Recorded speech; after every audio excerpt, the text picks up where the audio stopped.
Welcome to new star classes. This is Vinod Bhargav और हम चर्चा कर रहे थे अपने टॉपिक जिसका नाम है एडवर्टाइजमेंट्स। और एडवर्टाइजमेंट्स के हम ऑलरेडी 2 पार्ट्स कर चुके हैं। पहला पार्ट जो एडवर्टाइजमेंट्स का अपना था जिसमें आपने हल किया है, सोल्व किया है मैट्रिमोनियल्स पार्ट्स को, और उसके बाद में अपन अकोमोडेशन को किया। अकोमोडेशन को अपन ऑलरेडी पूरा कर चुके हैं। अकोमोडेशन के अंदर मैंने आपको बताया था कि उसके अंदर सिर्फ अपने पास 2 सिचुएशन होती है। एक सिचुएशन में हमने डिस्कस किया था कि जो एक सिचुएशन होती है उसके अंदर अकोमोडेशन है वो टू लेट के लिए होती है, और एक अकोमोडेशन होता है अकोमोडेशन वांटेड। हालांकि मैंने आपसे कहा था कि मैं अकोमोडेशन वांटेड का आपको करवाऊंगा, लेकिन मैं सोच रहा हूँ कि मैं आपको PDF डालने वाला हूँ अकोमोडेशन वांटेड का, तो उसमें अकोमोडेशन वांटेड और टू लेट या अकोमोडेशन अवेलेबल दोनों के एडवर्टाइजमेंट्स होंगे। तो कुछ एग्जांपल्स ऐसे होंगे 2 या 3 दिन के अंदर अपन को करेंगे, तो जिनमें आपका अकोमोडेशन वांटेड बहुत आसानी से हो जाएगा। तो अपन को ज़्यादा टाइम ख़राब नहीं करना है, और टाइम ना ख़राब करते हुए अपन अलग टॉपिक पे चलेंगे। ओके। और दूसरी इंपॉर्टेंट बात यह है कि जैसे प्रैक्टिस के रूप में आपको जो भी एडवर्टाइजमेंट्स है PDF के रूप में मिलेंगी, मैं आपको PDF डालने के बाद में उस क्वेश्चन को अपन बोर्ड पे उसको सोल्व करते हुए एक को सोल्व करेंगे। तो आपका जो अकोमोडेशन वांटेड बचा हुआ है वो वही सोल्व हो जाएगा। अकोमोडेशन मैंने आपको बता दिया था वैसे कि अकोमोडेशन वांटेड में कुछ नहीं है। अवेलेबल यानी कि जहाँ पर कोई चीज़ उपलब्ध है तो टू लेट के लिए हम अवेलेबल यूज करते हैं, और जहाँ पर हमें ज़रूरत होती है किसकी, आई मीन रूम पोर्शन या पोर्शन की, तो उस कंडीशंस में हम किसका प्रयोग करते हैं, उस कंडीशन हम प्रयोग करते हैं वांटेड का। सिर्फ इन दोनों को लेकर अंतर होता है। दूसरी कंडीशन मैंने आपको बताई थी, यहाँ एक अंतर और होता है। एक होता है आपका एक्सपेक्टेड या जो पेएबल रेंट है, उन दोनों को लेकर के, ठीक है। तो ये चीज़ें अपन ऑलरेडी डिस्कस कर चुके हैं। हाँ, इसका जो क्वेश्चन है मैं आपसे प्रॉमिस करता हूँ कि अभी 1-2 दिन में अपन उनको सबको सोल्व करेंगे। उसके अकोमोडेशन वांटेड के भी 1-2 एडवर्टाइजमेंट्स हैं, वो आपको PDF के रूप में मिलेंगे, उनको अपन बोर्ड पे सोल्व करेंगे और आप प्रैक्टिस के रूप में उसको बनाएंगे। और इसके अलावा अवेलेबल या अकोमोडेशन अवेलेबल या टू लेट वाले हैं वो भी आएंगे। तो आप ये ना सोचें कि जैसे वो एडवर्टाइजमेंट है वो नहीं होगा, ठीक है। फिलहाल अपन चर्चा करेंगे एडवर्टाइजमेंट्स के अगले वाले पार्ट्स की, जिसमें क्लासिफाइड हम करने वाले हैं। और क्लासिफाइड कॉलम के अंदर ये एडवर्टाइजमेंट आता है जिसको अपन बोलते हैं सिचुएशन वैकेंट या सिचुएशन वांटेड। ये अपने 2 एडवर्टाइजमेंट इसके अंदर भी बनते हैं, सिचुएशन वैकेंट और सिचुएशन वांटेड का। अब देखो सिचुएशन वैकेंट और सिचुएशन वांटेड को क्या होता है, सिचुएशन वैकेंट और सिचुएशन वांटेड इसको अपन समझते हैं। ओके। तो देखो वैकेंट का मतलब आप समझते हो कि वैकेंट का मतलब सीधा किससे है, वैकेंसी से है, कि कोई भी पद है, कोई भी पोस्ट होती है वो कहीं भी निकाली जाती है, किसके द्वारा, किसी भी इंस्टीट्यूट के द्वारा। कोई भी इंस्टीट्यूट है, कोई भी संस्था है, या कोई भी इंडस्ट्री है, ठीक है, या हम कह सकते हैं कोई भी क्या है, कंपनी है, वो क्या करती है, कोई जॉब निकालती है। पहले अपन वैकेंट की बात करें। ओके। सिचुएशन में 2 वर्ड अपने पास में, सिचुएशन वांटेड और एक है सिचुएशन वैकेंट। तो just first of all we are going to discuss vacant, and in the vacant it just refer to vacancy. Okay. जब पोस्ट है, हमें नौकरी के लिए पोस्ट निकाली जाती हैं, तो उस पोस्ट के अंदर जब कोई भी संस्था है विज्ञापन या विज्ञप्ति जारी करती है, तो उसके अंदर देखना वो चीज़ें आपको मिलेंगी सिचुएशन वैकेंट के अंदर। सिचुएशन वैकेंट का एक कॉलम आएगा जिसमें ऊपर लिखा रहता है सिचुएशन वैकेंट। तो उसके अंदर आप जो एडवर्टाइजमेंट पढ़ेंगे तो आपको मिलेगा वैकेंसी के बारे में। तो कोई भी वैकेंसी निकलती है किसी भी पद के लिए, उसमें जितनी पोस्ट होगी उसका मेंशन होगा। ये किसी भी संस्था के द्वारा, किसी भी इंडस्ट्री या किसी कंपनी के द्वारा। और ये इंस्टीट्यूट हैं, ये गवर्नमेंट भी हो सकते हैं या फिर नॉन गवर्नमेंट भी हो सकते हैं, सरकारी या गैर सरकारी, या कह सकते हैं निजी या प्राइवेट भी, प्राइवेट या लिमिटेड हो सकते हैं, कोई भी संस्था हो सकती है। लेकिन जो भर्ती होती है, ठीक है, जो रिक्वायरमेंट होता है वो किया जाता है एक प्रोसेस के द्वारा। और प्रोसेस क्या है, सबसे पहला ही प्रोसेस होता है सिचुएशन वैकेंट का, कि विज्ञापन अखबार में जारी किया जाएगा और उसको पर्टिकुलर तरीके से उस वैकेंसी के माध्यम से जितने पदों की आवश्यकता है उसकी डिमांड की जाती है। और इसके अलावा जो पद निकलेंगे उनकी संख्या, और इसके अलावा बहुत सी ऐसी चीज़ें हैं जो कंडीशन, जो शर्तें होती हैं वो उस पर यानी उस अखबार के अंदर दी जाती हैं। उस कैंडिडेट या उस उम्मीदवारी को लेकर के। तो अपन बात करते हैं कि ऐसा होता क्या है।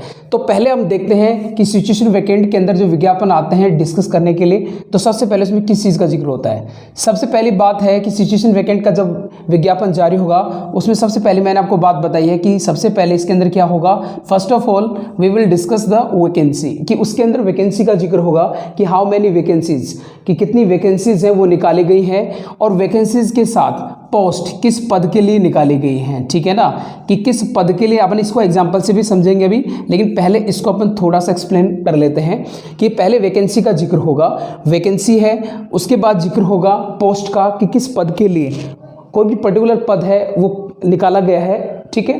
अब पद का जिक्र होने के बाद यहाँ पर ये भी मेंशन किया जा सकता है कि how many post are there's, ठीक है ना, कि जो पद है वो कितनी है। तो यहाँ पर नंबर ऑफ पोस्ट जो भी होंगी, यानी कि पदों की जो संख्या होगी उसका जिक्र किया जाता है कि मान लीजिए 20 पद हैं, 30 पद हैं किसी भी पद के लिए, पोस्ट के लिए। अच्छा, पोस्ट का मेंशन हो सकता है, जैसे सपोज यहाँ टीचर की वैकेंसी है तो टीचर की वैकेंसी है, या फिर मान लीजिए कंप्यूटर टीचर है, ठीक है, या फिर कंप्यूटर कोई भी ऑपरेटर है, कंप्यूटर ऑपरेटर है उसकी वैकेंसी है, ठीक है ना, या फिर हम कह सकते हैं क्लर्क, ठीक है, उसकी वैकेंसी है। तो किसी भी पद के लिए उस पद का मेंशन किया गया होगा कि वैकेंसी वो किसकी है, क्लर्क की है, टीचर की है, या फिर मान लीजिए किसी दूसरे पद के लिए है, कोई भी पद हो सकता है। तो वैकेंसी पद का मेंशन होगा। अब जैसे पद का मेंशन होगा, ठीक है, उसके बाद जो इंस्टीट्यूट है, जो इंडस्ट्री है, जो कंपनी है, ठीक है, उस कंपनी का मेंशन किया जाएगा कि किस कंपनी में ये जॉब निकाली गई है, और साथ ही साथ ये मेंशन किया जाएगा कि this requirement is going to on by government और नॉन गवर्नमेंट इंस्टीट्यूट, ओके, कि वो संस्था कहाँ है, उसकी लोकेशन कहाँ है, उसके द्वारा, ठीक है। अच्छा, ये चीज़ें उसने सबसे पहले जो ज़रूरी चीज़ें हैं उसका मेंशन किया। अब देखिए, जिस कैंडिडेट के लिए या जिस कैंडिडेट के लिए उसे भर्ती करनी है तो उसकी सबसे पहले मांगी जाती है, डिमांड की जाती है कैंडिडेचर की, ठीक है।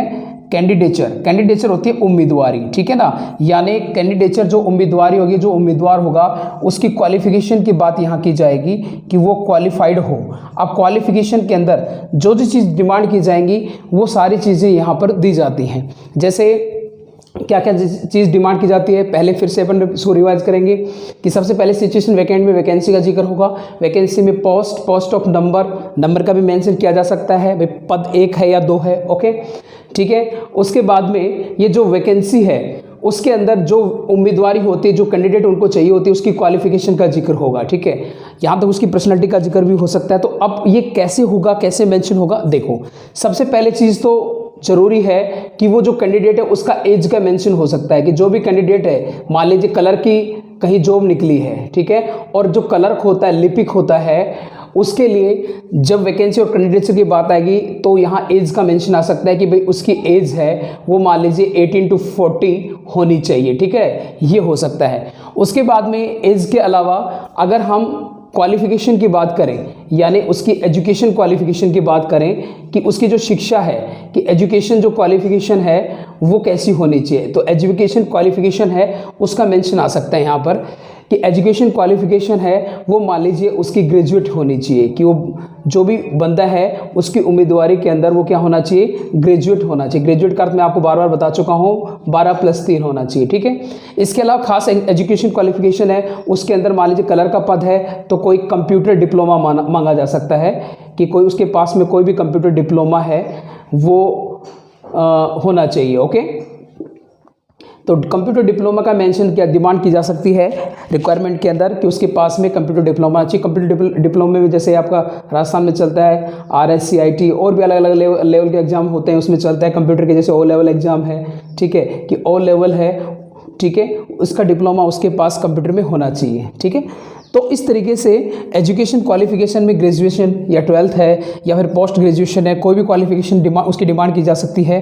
कंप्यूटर डिप्लोमा है, मान लीजिए किसी खास पद के लिए कंप्यूटर डिप्लोमा है तो कंप्यूटर डिप्लोमा उसकी मांग की जाए। अगर टीचर की वैकेंसी है तो वहाँ पर ग्रेजुएट हो सकता है, ग्रेजुएट या फिर BA, ठीक है, B.Ed हो सकता है, क्योंकि B.Ed जो होती है बैचलर ऑफ एजुकेशन, यानी कि डिग्री मास्टर डिग्री होती है, टीचिंग के लिए B.Ed का होना ज़रूरी है, ठीक है। तो कहने का मतलब है कि जैसे जैसे पद है, जिस हिसाब के पद निकलते हैं वैसे वैसे उनकी क्वालिफिकेशन वो चीज़ हो जाती है। कंप्यूटर डिप्लोमा मैंने अभी हम कलर को लेकर चल रहे थे, लिपिक को लेकर के या कंप्यूटर ऑपरेटर को लेकर के, तो कंप्यूटर डिप्लोमा है, ठीक है, उसकी डिमांड की जा सकती है। कोई भी कंप्यूटर डिप्लोमा है और उसका नाम भी मेंशन किया जा सकता है, ठीक है। तो एज का मैंने बताया है, इसके अलावा मैंने बताया उसकी क्वालिफिकेशन को लेकर के। अच्छा, एक इसमें सबसे ज़रूरी बात और हो जाती है क्या, एक्सपीरियंस की, कि अनुभव, कि आजकल क्या होता है किसी भी जॉब में जो एक्सपीरियंस्ड कोई भी व्यक्ति होता है, कोई भी कैंडिडेट होता है, उसको प्रीफर किया जाता है, उसको अधिक प्रायिकता दी जाती है, महत्व दिया जाता है। तो कहने का मतलब है कि प्राथमिकता उसी को दी जाएगी। तो यहाँ पर लिखा जा सकता है कि भाई एक्सपीरियंस है यानी अनुभव है, अनुभव की बात की जा सकती है। अनुभव को क्या दिया जा सकता है, प्रीफर्ड किया जा सकता है, उसको प्राथमिकता दी जा सकती है। तो एक्सपीरियंस तो मांगा जा सकता है कि भाई उस बंदे को कम से कम 5 इयर्स का क्या होना चाहिए, एक्सपीरियंस होना चाहिए, अनुभव होना चाहिए, ठीक है। इसके अलावा पर्सनैलिटी को लेकर भी कई बार बातें होती हैं किसी भी जॉब के लिए, जो भी पर्सनैलिटी को लेकर के होती हैं, ठीक है ना। तो इसमें जैसे इसमें मांग की जा सकती है कि गुड स्पोकन, कि उसकी स्पोकन है वो अच्छी होनी चाहिए, किसमें, इंग्लिश में, ठीक है, कि इंग्लिश स्पोकन उसकी बेस्ट होनी चाहिए, इंग्लिश और हिंदी लैंग्वेज जानने वाला होना चाहिए। ऐसे भी कंडीशन दी जा सकती है कि मान लीजिए उसकी स्पोकन है वो बहुत अच्छी होनी चाहिए इंग्लिश के अंदर, he must be able to handle the situation in English and Hindi. कोई भी सिचुएशन आती है उसके अंदर हिंदी और इंग्लिश के अंदर, या फिर कोई रीजनल कोई भी क्षेत्रीय भाषा है, कहीं भी क्षेत्रीय जो जिले होते हैं उसमें वैकेंसीज निकलती है, कहीं भी ऐसे स्टेट में वैकेंसी निकलती है, तो वहाँ पर वहाँ की जो रीजनल लैंग्वेज है, सपोज राजस्थानी है या जैसे मराठी है या फिर जैसे बांग्ला है, तमिल है, तो वहाँ भी वो भी एक डिमांड की जा सकती है। तो इस तरीके से स्पोकन, इंग्लिश और हिंदी। कुछ वैकेंसीज ऐसे होते हैं जिसमें टाइप यानी कि जो टाइप है, टाइप स्पीड कंप्यूटर के अंदर उसकी डिमांड, जैसे क्लर्क है, अब उसके लिए टाइप टेस्ट होता है, ठीक है ना, तो टाइपिंग टेस्ट होता है, तो उस टाइपिंग टेस्ट की कंडीशन भी दी जा सकती है कि भैया उसकी टाइपिंग टेस्ट है वो इंग्लिश में, ठीक है, और हिंदी में, दोनों में उसको आनी चाहिए। वर्ड्स कंडीशन भी दी जा सकती है कि उसके जो शब्द हैं वो 30 वर्ड, या ठीक है, या मान लीजिए हिंदी में 20 वर्ड कंडीशन, कि भैया 1 मिनट में 20 वर्ड हिंदी में टाइप कर सके, या फिर 1 मिनट के अंदर 30 वर्ड इंग्लिश में टाइप कर सके। इस प्रकार की शर्तें और कंडीशन दी जा सकती है। तो टाइपिंग टेस्ट भी लिया जा सकता है कि टाइपिंग स्पीड इतनी होनी चाहिए, क्योंकि जब इंटरव्यू वगैरह होते हैं तो उस कंडीशन में उनसे ये टेस्ट लिए जा सकते हैं, ठीक है। तो स्पोकन को लेकर के भी ये डिस्कस किया जा सकता है कि उसकी स्पोकन है और हिंदी इंग्लिश है वो उसकी बेस्ट होनी चाहिए, कंप्यूटर डिप्लोमा है उसके पास होना चाहिए, एक्सपीरियंस है उस जॉब के अंदर वो एक्सपीरियंस उसके पास में होना चाहिए। भाई एक्सपीरियंस जिसके पास हो उसको प्रीफर किया जाएगा, महत्व दिया जाएगा। एज का मेंशन किया जा सकता है कि उसकी एज है वो इतने से इतने के बीच में। और जितने भी बैचलर जॉब होती हैं तो उसके अंदर एज कम होती है। जैसे मैंने अभी गवर्नमेंट जॉब को लेकर के आपको एज ज़्यादा बताई है, नहीं तो उसमें जॉब की कंडीशन ये होती है कि 18 to 25, ठीक है, या फिर 30 लगा लीजिए आप, तो उस हिसाब से जॉब के लिए एक प्रकार से डिमांड की जा सकती है। तो ये कह सकते हैं कि एडवर्टाइजमेंट में ये सारी चीज़ें हैं वो दी जाती हैं। अच्छा, अब एडवर्टाइजमेंट से ये देने के बाद एक से सबसे ज़रूरी चीज़ बन जाती है आपकी सैलरी। ओके, अब सैलरी है, जो इंस्टीट्यूट है वो सैलरी क्या करेगा, सैलरी के बारे में बताया गया कि आपकी जो सैलरी है भैया वो इतनी रहेगी, किस जो भी पैसा है रुपए है वो, तो उसमें 2 कंडीशन दे सकता है। या तो सैलरी को मेंशन कर सकता है, भाई सैलरी है आपकी रुपीज़,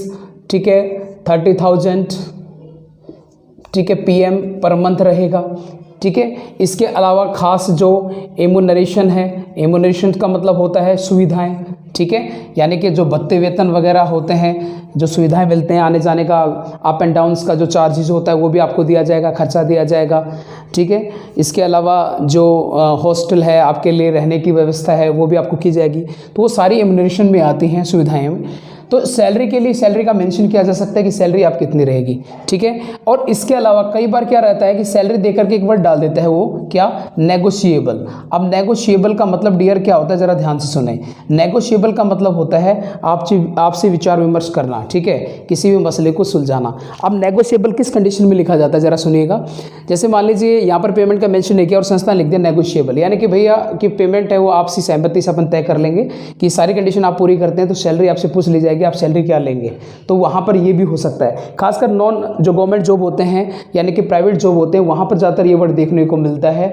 जो गवर्नमेंट जॉब होते हैं वहाँ पर फिक्स होता है कि उनकी सैलरी क्या रहेगी, लेकिन नेगोशिएबल जो वर्ड है खासकर नॉन जो गवर्नमेंट या प्राइवेट जो लिमिटेड जॉब्स होती हैं उसके अंदर आपको ये चीज़ देखने को मिलती है। ठीक है, तो इस तरीके से इम्यूनरेशन सुविधाओं के अंदर, ठीक है, अप्स एंड डाउन्स का जो है यानी कि अप डाउन जो चार्जेस है, ठीक है, उसका मेंशन किया जा सकता है कि आपका वो अप एंड डाउन चार्जेस है वो क्या रहेगा, फ्री रहेगा। ठीक है, आपको व्हीकल है, ट्रांसपोर्ट है, वो सीधा आपके होम तक या घर तक दी जा सकती है। ठीक है, रहने के लिए आपको रेजिडेंट हॉस्टल मिल सकता है। तो यहाँ पर ये चीज़ें हो सकती हैं। एक सबसे ज़रूरी बात जो मैं आपको सिचुएशन वैकेंट के अंदर बताना चाहूँगा कि कई बार क्या होता है कि वो इस वैकेंसीज के अंदर वो कह देते हैं कि जॉब है ये भैया पार्ट टाइम है। ठीक है, पार्ट टाइम है। पार्ट टाइम का मतलब होता है कि जितने समय, मान लीजिए 8 घंटे की जॉब होती है तो उसमें जैसे मान लीजिए उनको 2 घंटे 3 घंटे की जरूरत है तो उतने समय के लिए बुला सकते हैं आपको, या फुल टाइम। ठीक है, फुल टाइम जॉब हो सकती है। तो इस तरीके से, ठीक है, तो कहने का मतलब है कि किसी भी जॉब के लिए ये चीज़ें ज़रूरी होती हैं। तो क्या क्या कौन कौन सी चीज़ें अपने मेंशन की। सबसे पहले ज़रूरी चीज़ है कि जो संस्था है वो वैकेंसी निकालेगी, नंबर ऑफ पोस्ट का मेंशन करती है। नंबर ऑफ पोस्ट का मेंशन करने के बाद उसकी क्वालिफिकेशन को लेकर के वो बताती है कि उसकी योग्यता क्या होनी चाहिए। ठीक है, इसके अलावा स्पोकन इंग्लिश उसकी बेस्ट होनी चाहिए, उसके पास खास कंप्यूटर डिप्लोमा है अगर वहाँ पर रिक्वायरमेंट है तो वहाँ पर डिप्लोमा के लिए। ठीक है, इसके अलावा जो फुल टाइम या पार्ट टाइम है उसका सैलरी का मेंशन किया जाएगा कि सैलरी नेगोशिएबल होगी या फिर मान लीजिए सैलरी है वो कितनी होगी। इसके अलावा कोई खास प्रकार की जॉब है उसमें टाइपिंग स्पीड को लेकर के भी कंडीशन दी जा सकती है कि उसकी टाइपिंग स्पीड है वो WPS यानी कि वर्ड प्रति WPS ऐसे कुछ वर्ड होता है, I am sorry I don't know more about, लेकिन इसमें हो सकता है कि कोई वर्ड है मान लीजिए कितनी स्पीड उसकी हो सकती है। तो इस तरीके से कहने का मतलब है एडवर्टाइजमेंट के अंदर इस तरीके की चीज़ें हैं वो प्रीफर, एक्सपीरियंस को प्रीफर किया जा सकता है कि भाई एक्सपीरियंस है, अनुभव है, उससे इतने समय का या इतने साल का होना चाहिए। ठीक है, तो इस तरीके से ये होता है सिचुएशन जो वैकेंट है वैकेंसी का। अब थोड़ा सा एक तो एग्जाम्पल अपन लेके बात करते हैं कि किस तरीके से मान लीजिए क्वेश्चन, खासकर एक टीचर का आप थोड़ा सा ध्यान रखेंगे कि जो PGT, क्योंकि 12th लेवल पर जो PGT होते हैं पोस्ट ग्रेजुएट टीचर जिसको अपन लेक्चरर बोलते हैं, उसका आपका आ सकता है खासकर इंग्लिश लेक्चरर को लेकर के। ठीक है, तो ज़रा देखिए जैसे मान लीजिए रिक्वायरमेंट है इंग्लिश लेक्चरर की, इंग्लिश लेक्चरर। ठीक है, और ये जो पद होता है ये PGT होता है डियर, और PGT को बोलते हैं post graduate teacher, post graduate teacher. Okay, ये पोस्ट ग्रेजुएट टीचर होता है भैया PGT। अब पोस्ट ग्रेजुएट जो टीचर होता है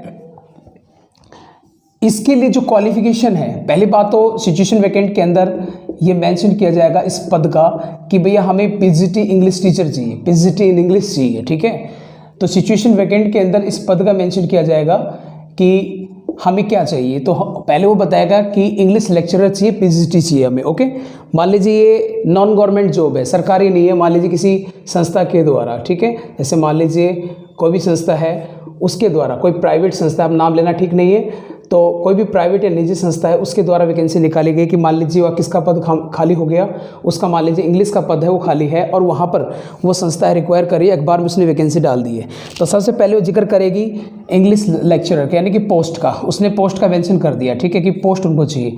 अब पार्ट टाइम चाहिए फुल टाइम चाहिए, ये भी कह सकती है कि मान लीजिए उनको पार्ट टाइम चाहिए या फुल टाइम चाहिए। मान लीजिए उनको क्या चाहिए, फुल टाइम चाहिए लेक्चरर। ओके, सब्जेक्ट में किस में चाहिए, इंग्लिश चाहिए। ओके, अब उसके बाद में उसकी कैंडिडेचर की बात की जाएगी कि उसकी उम्मीदवारी कैसी होनी चाहिए। सबसे पहले वो MA होना चाहिए, MA मास्टर ऑफ आर्ट्स। अब मास्टर ऑफ आर्ट्स का मतलब क्या हो गया, PGT हो गया, यानी MA की रखी उसने किस में, इंग्लिश के अंदर, MA इन इंग्लिश होना चाहिए। ठीक है, या फिर PGT, वो PGT होना चाहिए किसके अंदर, इंग्लिश में होना चाहिए। ठीक है, ओके, इसके अलावा MA B.Ed होना चाहिए क्योंकि ये बैचलर डिग्री है एजुकेशन के अंदर। टीचिंग डिग्री जो मास्टर डिग्री होती है जिसमें अपन ट्रेनिंग लेते हैं टीचर की, ये डिग्री मोस्ट कंपलसरी होती है दोनों। PGT के लिए, सॉरी TGT के लिए ज़रूरी होता है लेकिन MA को ज़रूरी नहीं, लेकिन PGT के अंदर ये ज़रूरी होता है। ठीक है, TGT का मतलब होता है ट्रेन ग्रेजुएट टीचर।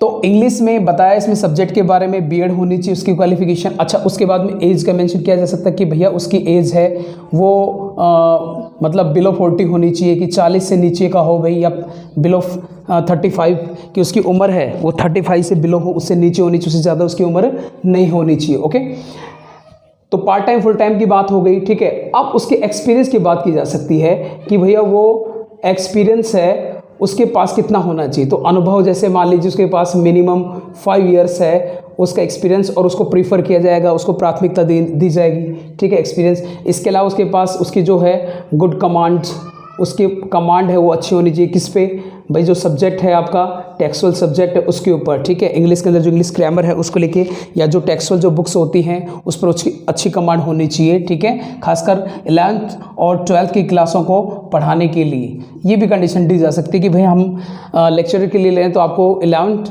और 12th क्लासेस को संभालना है, तो उसमें आपके पास गुड कमांड होनी चाहिए। स्पोकन आपकी बेस्ट होनी चाहिए, ठीक है ना, इंग्लिश स्पोकन है वो, या फिर मान लीजिए स्कूल है वो इंग्लिश मीडियम है या हिंदी मीडियम है, उसको लेकर भी मेंशन किया जा सकता है। उसके बाद में लास्ट में हम बात करेंगे सैलरी।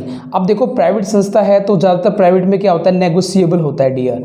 हाँ, मेंशन भी कर सकता है कि सैलरी है वो मान लीजिए अपन 40,000 पर मंथ आपको करेंगे। इसके अलावा जो भी एम्यूनरेशन है यानी कि जो सुविधाएं हैं वो भी आपको दी जाएगी, ठीक है। तो इस तरीके से सिचुएशन वैकेंट को हम हल करते हैं, ठीक है। तो ये आपका सिचुएशन वैकेंट का हुआ। अब थोड़ा सा हम आगे चलते हैं, आगे समझते हैं। अब देखिए मैंने एक पद लिखा है यहाँ पर रिसेप्शनिस्ट, ठीक है, ये भी एक पद, एक पोस्ट होता है। और मोस्टली जो प्राइवेट, ठीक है, जो प्राइवेट इंस्टीट्यूट होते हैं, संस्थाएं होते हैं, उसके अंदर रिसेप्शनिस्ट रखे जाते हैं। हॉस्पिटल में भी रिसेप्शनिस्ट होते हैं, होटल या मोटल होते हैं उसके अंदर ही रिसेप्शनिस्ट होते हैं।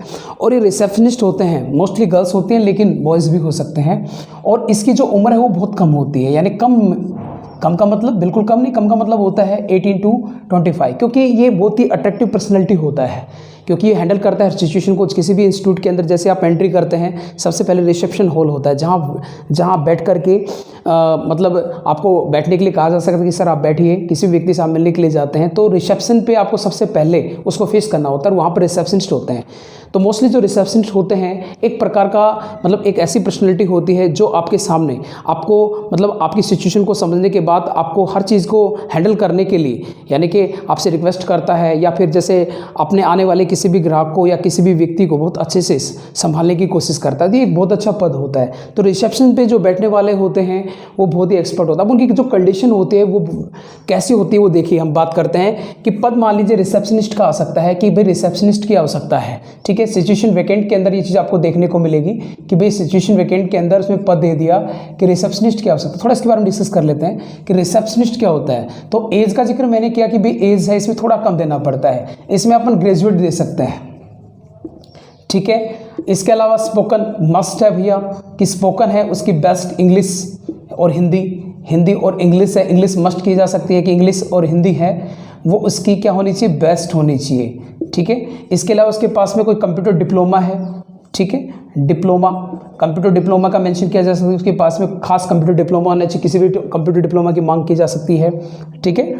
इसके अलावा गुड पर्सनैलिटी को लेकर भी बात की जा सकती है कि उसका जो पर्सनैलिटी है, ठीक है। अब पर्सनैलिटी में कई चीज़ें आती हैं कि ऐसा उसका मैनर्स या फिर कह सकते हैं गुड मैनर होना चाहिए, गुड बिहेव वाला होना चाहिए। मैनर की बात भी की जा सकती है कि मान लीजिए कुछ सिचुएशन ऐसी होती हैं जिसके अंदर बड़ी पैसेंस के साथ उसको काम लेना पड़ता है, ठीक है, तो ये चीज़ें हो सकती हैं। डिप्लोमा हो सकता है, एज का मेंशन कर दिया हमने। क्वालिफिकेशन अपन एक्सपीरियंस की बात की जा सकती है कि मान लीजिए उसके पास में एक्सपीरियंस है वो कितना हो, ठीक है। और सैलरी की बात की जा सकती है कि सैलरी है उसके पास क्या, या हम कितना देने वाले हैं, या सिचुएशन है उसके अनुसार सैलरी या नेगोशिएबल सैलरी हो सकती है। तो इस तरीके से रिसेप्शनिस्ट पद को भी मेंशन किया जा सकता है। तो हम अनेक पदों की बात कर सकते हैं इसके अंदर। वैसे तो मोस्टली हम पीडीएफ डाल करके और अनेक पद डालेंगे उसके अंदर, लेकिन जो आपके लिए इंपॉर्टेंट है मैं आपको इंपॉर्टेंट करवाऊंगा बोर्ड पे, ठीक है। और इसको हम सॉल्व कल करेंगे, इसको कल करेंगे। अकोमोडेशन वांटेड के लिए मैंने आपको बता दिया कि अकोमोडेशन वांटेड आपका प्रैक्टिस टेस्ट होगा,